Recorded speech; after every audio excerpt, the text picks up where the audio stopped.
Hello,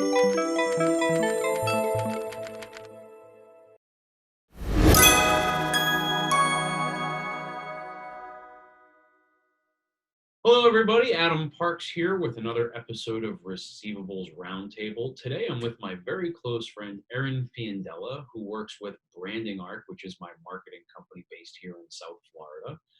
Eryn and I have known each other for many years. We actually met as scuba diving buddies, I want to say about 5 years ago, and now she's been a writer in the industry and a content creator for about 3.5 years. So how you doing today, Eryn? I'm great. How are you doing, Adam? I can't complain. I'm actually getting a little excited. I know that we have some new rules coming out around the Americans with Disabilities Act, which is what I wanted to bring you on and talk with you a little bit about today. So before we kind of get started and we get into talking about the upcoming changes, why don't you tell everybody a little bit about your background and why you're qualified to be talking about ADA? Well, it's an interesting story about how I really have so much experience with ADA, which, as most people know, is the Americans with Disabilities Act. I actually started as a special education teacher in the 1990s. So I got a real great dose of, what working with people with disabilities and helping provide them accommodations and modifications. And over my 20 years in special education, not just as a teacher, but also as a coordinator, it was my job to make sure that everything was in compliance with the law. So the services, the accommodations, all those types of things. So when we first started, I first started way back in the 90s, we didn't really have technology in the classrooms. So I was really part of that whole movement of moving to like a technology-based assessment system and doing a lot of, just moving to email, moving to e-forms. It was a really big movement and it was a huge undertaking. But throughout that whole process, I really had to keep in mind that, there's a difference between equitable and equal. So when you talk about people with disabilities, people often think about equal access when it's really equitable access, because equitable is fair and equal is the same. So when we talk about people who might have a visual impairment, a physical impairment, a mobility impairment, a cognitive impairment, it's important that we provide fair services to them, not just equal services.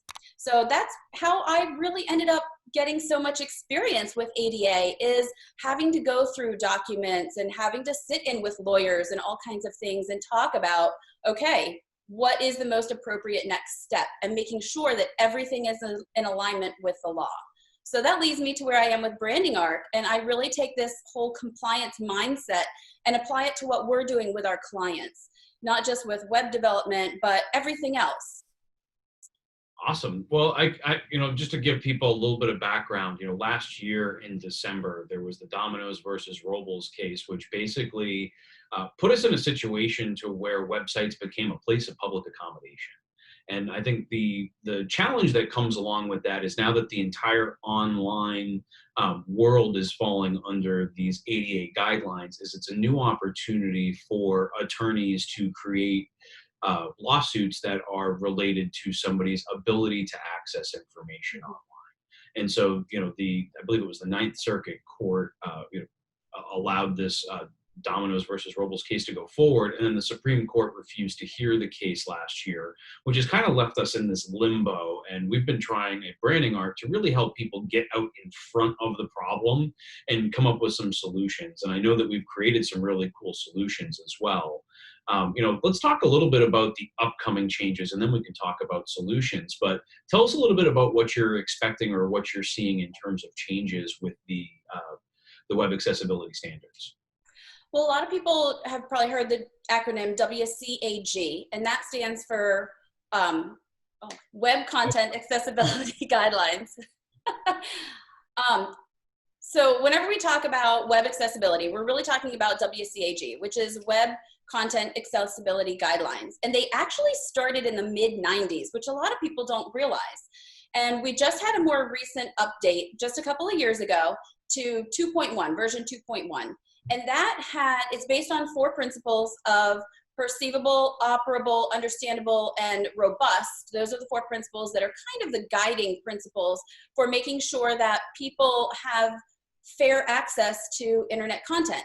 While Section 508 of the ADA law doesn't make it mandatory for private businesses. It does make it mandatory for federal and state entities with an online presence. So they are bound by these guidelines.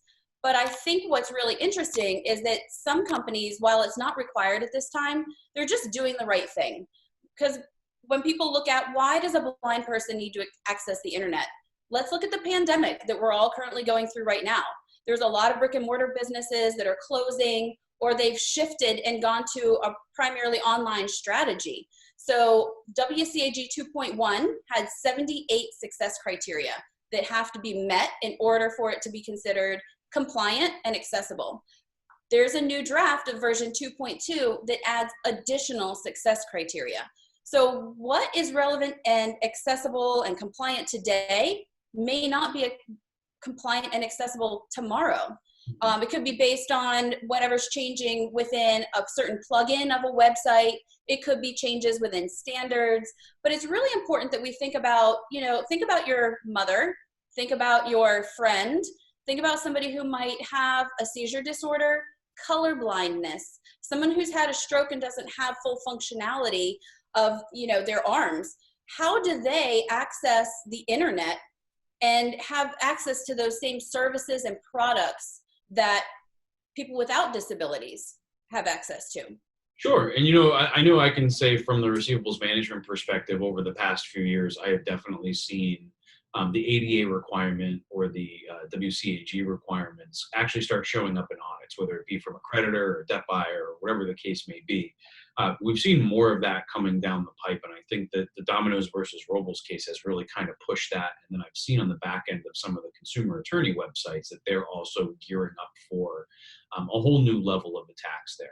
So let's talk a little bit about what that defensive position looks like, right? So I know from our perspective on the web development and marketing side, a lot of what we do is leverage a number of different tools. One of the things is about putting a widget on the site that enables each and every user to modify that site based on their particular needs, right? So to change the colors or font sizes and those kinds of things, and to do that in an interactive way.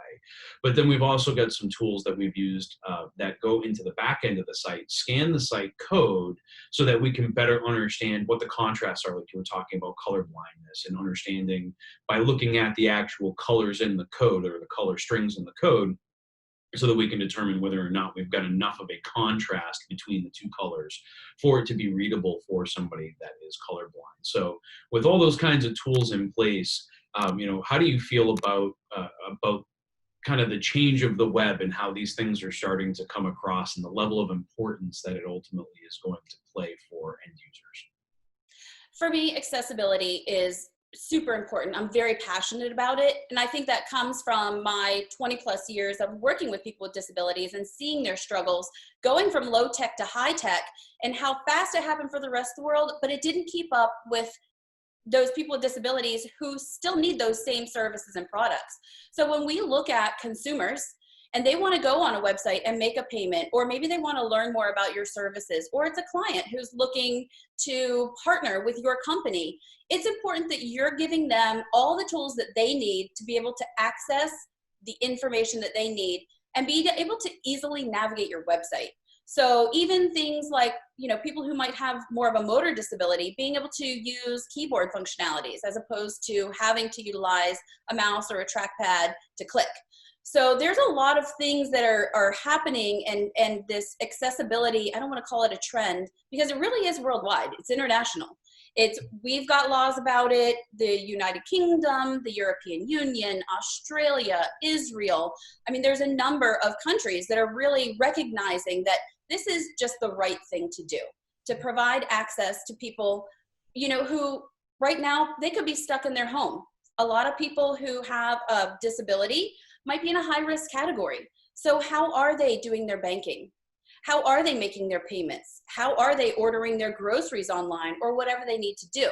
If there is something getting in the way of them being able to perform those functions, that's what we're doing essentially with this tool that we use, and with us going in and scanning the websites and making sure that every day they're compliant, and whoever needs to access that information is able to access it.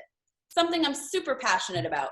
And I can feel the passion, and I know that you're passionate about it because I watched you sitting in our office actually taking the exams and going through all of the information. I forget the name of the association, the IACC, I think it was, but actually getting yourself certified on the ADA compliance, which I thought was fantastic because when we saw it as a threat and a problem for our clients, you immediately kind of jumped in and started educating me about it in many different ways. And then we were able to work with our technology teams and our development teams to actually start to implement some of that technology into the sites that we design, which I think is really fantastic. So, Eryn, I can't thank you enough for coming on today and kind of walking us through the ADA piece. I think as the WCAG 2.2 starts to roll out and we have some more clarity in where that draft is finally going to land, I'd like to have you come back on so we can talk a little bit about an update and how that has changed over time. But for now, I think this was awesome. So thank you so much for coming on. Well, thank you so much for having me. I think it's great that just from the branding arc standpoint, so many of our clients are really passionate about also putting the consumer first and giving them these tools to help them be more successful, not just financially, but also online and accessing the information that they need to help themselves return to financial well-being. So I'm just really thankful you gave me the opportunity to come and talk about it, and hopefully somebody who didn't know that much about it has a better understanding of what WCAG is and what compliance means, and that it is kind of a complex issue, and that whenever you're looking at going towards being compliant and having a fully accessible website, you really do have to turn to a team that knows what they're doing, from beginning to end. Sure. And greatly appreciated. For those of you watching, please feel free to leave a comment below. We'd love to hear your comments about ADA or additional topics that you'd like to see us cover or additional guests that you'd like to see us interview. We're very excited about this new platform that we're using here and looking forward to our future videos. So thank you everybody for taking the time to watch today. Comment, like, share our content. We really look forward to the next one and talk to you all soon. Thanks so much. Bye, Eryn.